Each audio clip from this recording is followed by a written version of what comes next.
전 세계에서 20억 대가 사용되고 있으며 2020년에는 50억 명의 남녀노소가 사용할 것으로 예상되는 손안의 컴퓨터인 스마트폰은 우리의 삶에 매우 유익한 도구입니다. 하지만 이것이 오늘날 어린이와 청소년들에게 어떤 영향을 미치고 있는지 각 언론사에서 보도한 다음 영상들을 보시겠습니다. 3세에서 9세 유아동의 경우 부모를 상대로 조사를 해봤더니 52%가 스마트폰을 사용하고 있으며 책을 읽을 때 빨간색과 노란색을 띠면 내가 활발하게 움직입니다. 상상력과 감정이 필요한 만큼 전두엽도 활발합니다. 반면 게임에 열중하던 순간 아이의 뇌는 세계 변화가 거의 없습니다. 전두엽도 활동하지 않습니다.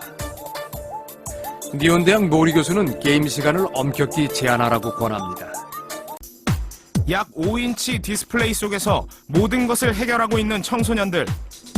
과연 이들에게 스마트폰은 없어서는 안 될 존재가 된 걸까요? 미래창조과학부에 따르면 청소년의 스마트폰 사용량은 하루 평균 7.3시간으로 일반 이용자보다 2배가량 높은 것으로 집계되었고, 인터넷 중독률과 비교했을 때도 스마트폰 중독률이 더 높은 것으로 나타났습니다. 문제는 스마트폰을 접하는 나이가 점점 어려져 이미 청소년 4명 중 1명이 전화기 사용을 막으면 금단 현상을 보이는 중독 위험군으로. 게임의 폭력성이 초등학생들에게까지 노출되어 있습니다. 묻지마 살인식 게임인데요. 부모를 무시한다는 이유로 친척들에게 흉기를 휘둘렀습니다. 적으로 하는 SNS가 언제부터인가 청소년들을 위협하는 음란물과 성매매 창구로 변질됐다는데요. 스마트폰으로 음란물을 본 적 있는지 중학생들에게 물어봤습니다. 스마트폰 어플리케이션 구매창에서도 쉽게 성인용 음란물을 찾을 수 있습니다. 마트 들어가면 근데 너무 많은데? 한 7,000페이지 있거든요. 또 화장실이나 그런 데서도 사람이 없는 걸 확인하고 가서 완전히 벗어날 수는 없을 것 같아요. 게임 중독보다 포르노 중독이 더 위험합니다. 부모님이 모르시기 때문에. 어떻게 보셨습니까? 스마트폰은 은혜의 도구일까요?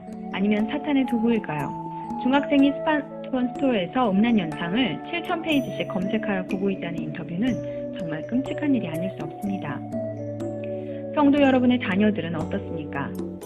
스마트폰으로 세상적인 재미에 빠져 있다면 그들에겐 성경 말씀이 들어갈 틈이 없습니다.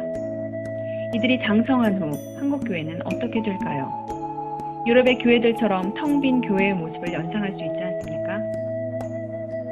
남녀노소를 막론하고 스마트폰 없이 살 수 없는 시대가 되었다면 이 스마트폰을 은혜의 도구로 만들어야 합니다. 그 방안으로 WGMA 세계 복음앱 운동이 초교회, 초교파로 구성된 비영리 단체로 설립되었습니다. 세계 복음앱 운동에서 스마트폰을 은혜의 도구로 만들기 위하여 첫째, 이미 개발되어 있는 복음앱을 활용하고자 WGMA 바스켓 앱을 만들어 성경, 찬송을 비롯하여 신앙생활에 유익한 복음 앱들을 모아두었습니다. 스마트폰 스토어에서 세계 복음 앱 운동을 검색하여 설치하고 언제 어디서나 활용해 보십시오. 스마트폰은 은혜의 도구가 될 것입니다. 둘째, 유아에서 노년까지 활용할 수 있는 복음 앱을 개발, 보급하고 세계 선교에도 활용하는 것입니다. 우선 청소년들에게 재미있는 성경적 복음 앱을 만들어 폭력적이고 선정적 앱을 사용하지 않도록 해야 합니다. 성경에는 영적, 지적, 정서적으로 유익하면서도 재미있는 앱을 개발할 수 있는 소스들이 무궁무진합니다. 나아가 개발된 복음 앱을 각 나라 언어로 번역하게 된다면 세계 선교에도 기여하게 될 것입니다. 이미 악성 앱에 대한 문제는 우리나라만의 문제가 아니라 세계적인 문제이기 때문입니다. 셋째, 중독된 성도들을 치유하는 상담과 교회 성장을 위해 앱을 활용하는 교육 프로그램도 운영합니다. 이 모든 일들은 성도 여러분의 기도와 성원으로 이루어집니다. WGMA와 함께 우리 모두 한 마음으로 참여하여 다음 세대를 살립시다.